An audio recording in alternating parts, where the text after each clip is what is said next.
Hujambo na karibu mtazamaji. Chama cha ODM kikiongozwa na Mheshimiwa Raila Amolo Odinga kimeandaa michuano iliyozileta timu nne pamoja katika uwanja wa Mbaraki mjini Mombasa.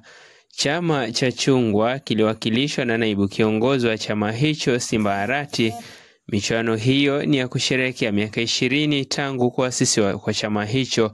Timu ya Bandari ilitoka sare ya 0-0 na kuilaza timu ya FC Leopards kupitia mikwaju ya penalti wakipata jumla ya penalti 4-3. Nayo Gor Mahia ilitoka sare ya 1-1 walipocheza dhidi ya timu ya Shabana na 1-1 kuelekea kwenye mikwaju ya penalti, ambapo Gor waliibuka kidedea kwa kupata jumla ya penalti 3-2 na kujikatia tiketi kukipiga kwenye fainali, ambapo mshindi wa kwanza ataondoka na shilingi milioni 1. Bandari FC sasa itachuana na timu ya Gor Mahia katika fainali za ODM, huku AFC Leopard wakicheza dhidi ya Shabana kusaka mshindi wa 3.